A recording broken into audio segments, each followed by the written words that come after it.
क्या आप real estate sector investment and trades में इंटरेस्टेड हैं? क्या होगा रियल एस्टेट सेक्टर में परफेक्ट प्रॉफिट मेकिंग प्लान? क्या रियल एस्टेट सेक्टर में न्यू एनालिसिस का उपयोग करके वेल्थ क्रिएट किया जा सकता है? नमस्कार दोस्तों, स्वागत है आपका डॉक्टर संजय वेब के यूट्यूब चैनल में। दोस्तों, आज मैं doctor Sanjay Sinha, technical analyst working on new web since last 28 years. Real estate sector investment और ट्रेडिंग में long term, medium term, short term और वेरी शॉर्ट टर्म में आपको असिस्ट एंड गाइड करने के लिए रियल एस्टेट सेक्टर के बने वेब पैटर्न को समझने के लिए और न्यू एनालिसिस के फोर्सफुल ग्रैंड डिजाइन के साथ आपके लिए यह स्पेशल वीडियो लेकर आए हैं। इस वीडियो में हमने रियल एस्टेट सेक्टर को कॉम्प्रिहेंसिव और सिंपल वे में new analysis a significant and potent technical method के यूज से इलस्ट्रेट किया है।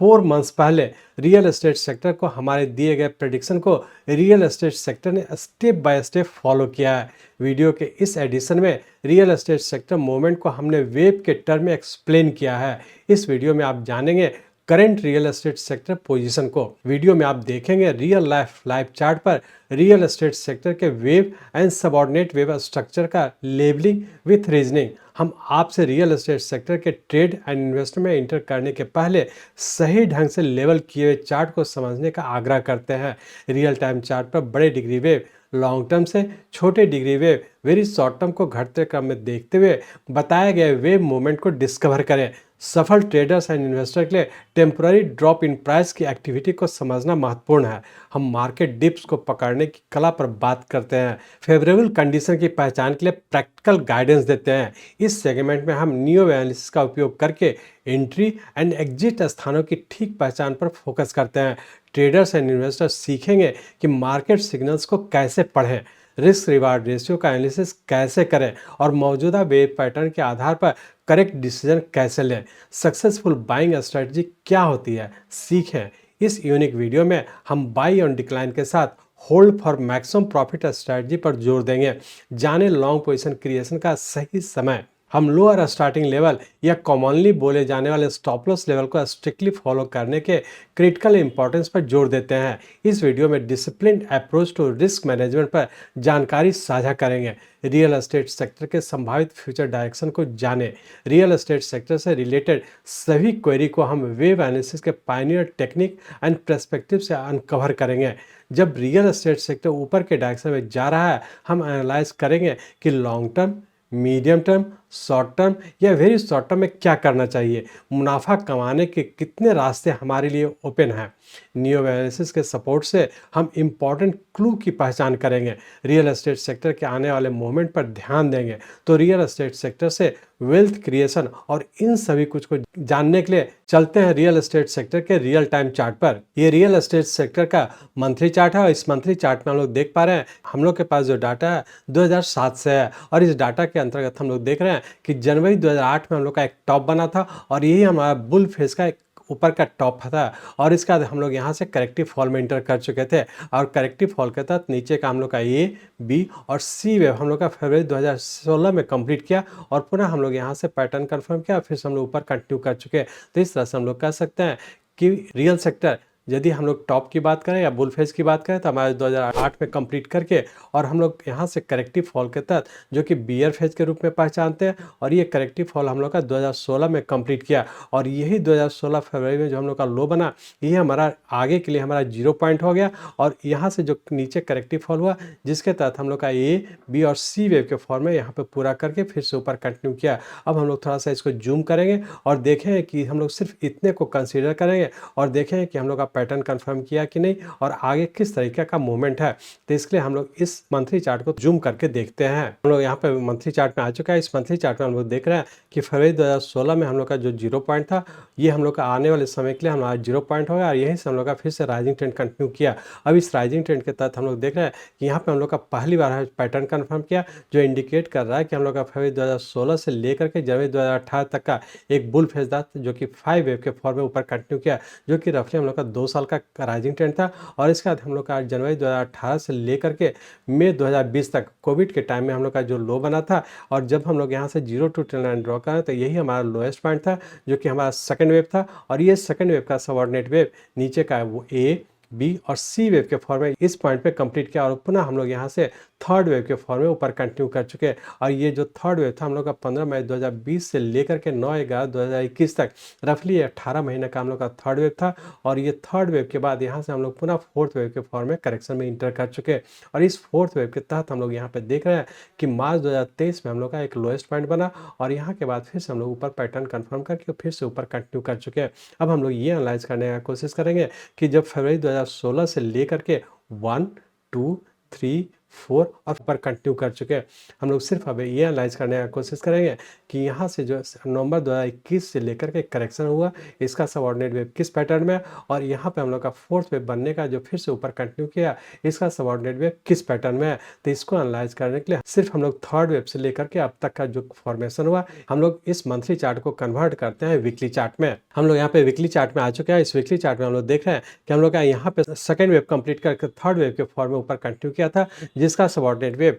1, 2, 3, 4 और 5 वेव यहाँ पे पूरा करके और पुनः हम लोग यहाँ से करेक्टिव फॉल में इंटर कर चुके थे। और करेक्टिव फॉल के तहत नीचे का ए बी यहाँ से हम लोग जब zero B trend line draw कर रहे हैं तो इस पॉइंट को टच कर रहा है, यही हमारा बी पॉइंट हुआ और ये हमारा सी पॉइंट कंप्लीट करके जो कि बड़े टाइम फ्रेम का हमारा फोर्थ वेव कंप्लीट किया। और यहाँ पे हम लोग देख पा रहे हैं कि यहाँ पे फिर से हम लोग करेक्शन पूरा करके फिर से पैटर्न कंफर्म किया जो इंडिकेट कर रहा था कि हम लोग फिफ्थ वेव में कंटिन्यू कर चुके थे। अब हम लोग ये एनालाइज करने का कोशिश करेंगे कि फोर्थ वेव के बाद जो ऊपर का कंटिन्यू किया इसका सबऑर्डिनेट वेव किस पैटर्न में है। लेकिन ये स्टार्ट करने से पहले हम लोग ये कह सकते हैं कि पिछले 3-4 मंथ्स पहले जब हम लोग यहाँ पे डिस्कस किए थे तो वहाँ पे आप लोग को डिस्कस किए थे कि हम लोग का यहाँ से हम लोग का पैटर्न कंफर्म किया और फिर से हम लोग राइजिंग ट्रेंड में इंटर कर चुके थे। एग्जैक्टली उसी तरीके से देखिए पिछले जब हम लोग यूट्यूब पे डिस्कस किए थे उस समय हम लोग इस पॉइंट पे थे जिसमें कि आप लोग से डिस्कस किए थे कि हम लोग को हर डिक्लाइन पे बाई करना चाहिए क्योंकि यहाँ से हम लोग का फिर से ऊपर ही रहने की संभावना। एग्जैक्टली उसी हिसाब से हम लोग का यहाँ पे करेक्शन पूरा करके फिर से ऊपर ही कंटिन्यू किया। अब हम लोग ये एनालाइज करने का कोशिश करें कि इसका फोर्थ वेव के बाद जो ऊपर का फॉर्मेशन हुआ इसका सबऑर्डिनेट वेव किस पैटर्न में है। तो इसको एनालाइज करने के लिए हम इस वीकली चार्ट को कन्वर्ट करते हैं डेली चार्ट में, सिर्फ ये एनालाइज करने के कि यहाँ से जो ऊपर की ओर फॉर्मेशन हुआ इसका सबऑर्डिनेट वेव किस पैटर्न में और आने वाले समय क्या होने की संभावना है। तो अब इस वीकली चार्ट को कन्वर्ट करते हैं हम लोग डेली चार्ट में। हम लोग यहाँ पे डेली चार्ट में आ चुके हैं। इस डेली चार्ट में देख रहे हैं कि हम लोग यहाँ पे फोर्थ वेव कंप्लीट किया था, उसका हम लोग यहाँ से फर्स्ट वेव कंप्लीट किया। जब पिछले हम लोग यूट्यूब चैनल पे आए थे उस समय हम लोग का पिछले 3-4 मंथ पहले हम लोग इस पॉइंट पे थे और इसमें आप लोग से डिस्कस किए थे कि हम लोग का यहाँ पे फर्स्ट वेव कंप्लीट किया था और यहाँ से हम लोग का करेक्शन में रहने की संभावना था जो कि वेरी शॉर्ट टर्म का करेक्शन था। और इसी करेक्शन के तहत हम लोग देख रहे थे कि हम लोग का नीचे का ए और यहाँ पे हम लोग का बी जो कि स्ट्रॉन्ग भी था और यहाँ पे हम लोग का सी फेलियर हुआ जो कि बड़े टाइम फ्रेम का हमारा सेकंड था। जब हम लोग यहाँ से जो फोर्थ पॉइंट था यही हमारा इस फिफ्थ वेव के लिए हमारा जीरो पॉइंट हो गया और इस जीरो से जब हम लोग 0 to ट्रेंड लाइन ड्रॉ कर रहे हैं तो इसी पॉइंट को टच कर रहा है और यही हमारा सेकंड पॉइंट हो गया। और इस सेकंड पॉइंट का जो सबऑर्डिनेट वेव करेक्टिव वेव था उसके तहत हम लोग का ए बी और सी यहाँ पे हम लोग का स्ट्रॉन्ग भी हुआ या फिर हम लोग कह सकते हैं कि कुछ ना कुछ हम लोग का रनिंग फ्लैट पैटर्न का इसका करेक्टर है जो इंडिकेट कर रहा है कि हमारा यहाँ से फिर से तेजी कंटिन्यू होने की संभावना था। और एग्जैक्टली हम लोग देखें कि हम लोग का यहाँ पे सेकंड वेव कंप्लीट करके ऊपर की ओर कंटिन्यू किया जिसका कि हम लोग का थर्ड वेव इस पॉइंट पे कंप्लीट किया और ये हमारा फोर्थ वेव है यहाँ पे करेक्शन पूरा किया जो कि हम लोग जब 2-4 ट्रेंड लाइन ड्रॉ कर रहे तो इस पॉइंट को टच कर रहा है, यही हमारा फोर्थ पॉइंट हुआ और यहाँ से पुनः हम लोग फिफ्थ वेव के फॉर्म में ऊपर कंटिन्यू कर चुके हैं। अब हम लोग सिर्फ ये एनालाइज करने का कोशिश करेंगे क्योंकि बड़े टाइम फ्रेम का हमारा ये फिफ्थ वेव है और उससे बड़े टाइम फ्रेम का हमारा फिफ्थ वेव है और इसी फिफ्थ वेव के तहत हो सकता है कि अब हम लोग करेक्टिव फॉल में इंटर करने की संभावना है। अब हम लोग ये एनालाइज करने का कोशिश करें कि इस फोर्थ वेव्स के बाद जो ऊपर की ओर कंटिन्यू किया इसका सबऑर्डिनेट वेव किस पैटर्न में है। तो इसके लिए हम लोग अब चलते हैं इस डेली चार्ट को कन्वर्ट करते हैं आवरली चार्ट में। हम लोग यहाँ पे आवरली चार्ट में आ चुके हैं। इस आवरली चार्ट में हम लोग देख रहे हैं कि जब फोर्थ वेव के बाद सबऑर्डिनेट वेव फिफ्थ वेव के फॉर्म में ऊपर कंटिन्यू किया तो जिसके तहत हम लोग का ये 1, 2 यहाँ से हम लोग 0 to ट्रेंड लाइन ड्रॉ करते हैं हमारा 2, 3, 4 और 5 वेव और यहाँ पे हम लोग देख रहे हैं कि पिछले दिन हम लोग का पैटर्न कंफर्म किया। ये इंडिकेट कर रहा है कि यहाँ से जो 4 से 5 के फॉर्म में गया है ये हमारा पूरा पैटर्न फिफ्थ वेव कंप्लीट किया और फिर से करेक्शन में इंटर करने की संभावना है। अब हम लोग ये एनालाइज करने का कोशिश करें कि किस टाइम फ्रेम का हम लोग का राइजिंग ट्रेंड है और किस टाइम फ्रेम का हम लोग का स्टार्टिंग लेवल क्या है, मतलब स्टॉप लॉस क्या है और आने समय क्या होने की संभावना है। तो इसलिए पुनः हम लोग चलते हैं फिर से वीकली चार्ट पे। ये वीकली चार्ट में हम लोग पुनः आ चुके हैं और इस वीकली चार्ट में हम लोग देख रहे हैं कि जैसा आप लोग को हम लोग पिछले बार भी डिस्कस किए थे, जब हम लोग यहाँ पे 2 वीडियो पहले बताए थे कि हम लोग का यहाँ पे हम लोग का एक करेक्शन पूरा किया, जो कि हम लोग का लॉन्ग टर्म का करेक्शन पूरा किया था और पुनः हम लोग फिर से लॉन्ग टर्म की ओर कंटिन्यू किए थे। और यहाँ पे जब पिछले वीडियो में हम लोग डिस्कस किए थे कि यहीं से हम लोग का एक लॉन्ग टर्म का भी राइजिंग ट्रेंड स्टार्ट होना था, मीडियम टर्म का भी राइजिंग ट्रेंड स्टार्ट होना था, शॉर्ट टर्म और वेरी सब सारे टाइम फ्रेम का राइजिंग ट्रेंड कंटिन्यू किया था, जिसके तहत इस वीकली चार्ट में हम लोग देख रहे हैं कि 29 मार्च 2023 से जब हम लोग का राइजिंग ट्रेंड कंटिन्यू किया, जो कि लॉन्ग टर्म का भी राइजिंग ट्रेंड था और रफली हम लोग का यहाँ पे हम लोग का 9-10 महीना बीत चुका है, तो हम लोग ऐसा कर सकते हैं कि लॉन्ग टर्म में हम लोग का एक 5 वेव कंप्लीट करने की ओर है और बहुत ज़्यादा संभावना है कि लॉन्ग टर्म का भी हम लोग का राइजिंग ट्रेंड पूरा करके फिर से करेक्शन में इंटर करने की संभावना है। यदि हम लोग शॉर्ट टर्म और मीडियम टर्म की बात करें तो इसका मीडियम टर्म हम लोग का पुनः हम लोग का यहाँ से कंप्लीट किया, जो कि हमारा सेकेंड वेव था। तो इसलिए हम लोग इस वीकली चार्ट को कन्वर्ट करते हैं डेली चार्ट में। डेली चार्ट में हम लोग देख पा रहे हैं कि हम लोग का यहाँ पे एक राइजिंग ट्रेंड कंप्लीट किया, जो कि मीडियम टर्म का राइजिंग ट्रेंड था और उसका करेक्शन था, और यहाँ से हम लोग फिर से पुनः एक शॉर्ट टर्म और वेरी शॉर्ट टर्म के राइजिंग ट्रेंड में इंटर किए। तो शॉर्ट टर्म की यदि बात करें तो उसके लिए हमारा जो स्टार्टिंग लेवल था हम लोग का ये वाला पॉइंट था, फोर्थ वेव। तो हमारा शॉर्ट टर्म के लिए हमारा स्टॉप लॉस ये वाला पॉइंट है, जो कि फोर्थ वेव होगा। मीडियम टर्म की बात करें तो उसके लिए भी हमारा स्टॉप लॉस यही होगा, और लॉन्ग टर्म मतलब लॉन्ग टर्म, मीडियम टर्म और शॉर्ट टर्म तीनों का हमारा जो स्टॉप लॉस होगा, हमारा ये फोर्थ वेव का जो लोएस्ट पॉइंट है यही हमारा स्टॉप लॉस होगा। लेकिन वेरी शॉर्ट टर्म की बात करें तो बहुत ज़्यादा संभावना है कि हम लोग का वेरी शॉर्ट टर्म का जो हम लोग का फिफ्थ वेव था ये पूरा करके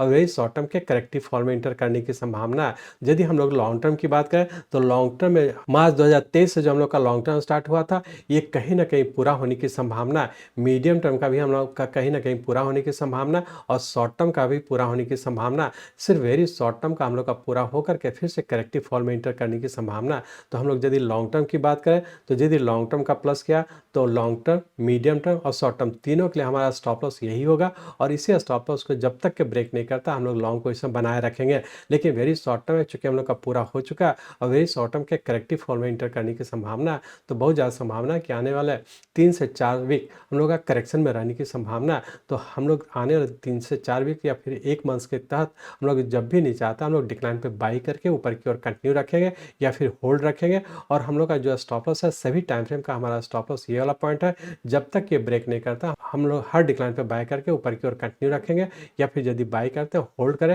लेकिन सिर्फ ध्यान रखेंगे कि शॉर्ट टर्म, मीडियम टर्म और लॉन्ग टर्म यही तीनों टाइम फ्रेम का हम लोग प्लस पोजीशन बना सकते हैं, या फिर प्लस पहले से बना हुआ तो आप उसको होल्ड करके रख सकते हैं। फ्रेश बाई करने के लिए हम लोग का 2-3 सप्ताह भी वेट करना होगा, और जब हम लोग का नीचे करेक्शन पूरा करके फिर से जब ऊपर कंटिन्यू करेगा, सिर्फ इस चीज़ को ध्यान रखें कि फोर्थ पॉइंट से नीचे नहीं आना चाहिए। उसके पहले जब भी हम लोग का करेक्शन पूरा करके फिर से ऊपर कंटिन्यू करेगा तो हम लोग फिर से हम लोग दोबारा शॉर्ट टर्म का हम लोग फिर से लॉन्ग पोजीशन बनाना शुरू करेंगे। जब तक कि हमारा फिर से करेक्शन पूरा करके ऊपर की ओर कंटिन्यू नहीं करता हम लोग अभी करेक्शन में और अभी छोटे से रेंज अमाउंट में ट्रेड करने का कोशिश करेंगे। इस तरह से हम लोग कह सकते हैं कि हम लोग का reality sector long term, medium term, short term ये तीनों टाइम फ्रेम का राइजिंग ट्रेंड में और तीनों टाइम फ्रेम का ऊपर अभी भी कंटिन्यू रहने की संभावना। सिर्फ तीनों का स्ट्रिक्टली स्टॉप लॉस को फॉलो करते हुए आगे की ओर कंटिन्यू रखेंगे। वेरी शॉर्ट टर्म का हम लोग करेक्टिव फॉल में और बहुत ज़्यादा संभावना है कि अभी आने वाले 2-3 सप्ताह छोटे से रेंज अमाउंट में नीचे रहने की संभावना है, और करेक्शन पूरा करके फिर से जब ऊपर कंटिन्यू करें तभी हम लोग फिर से लॉन्ग पोजिशन बनाना शुरू कर सकते हैं।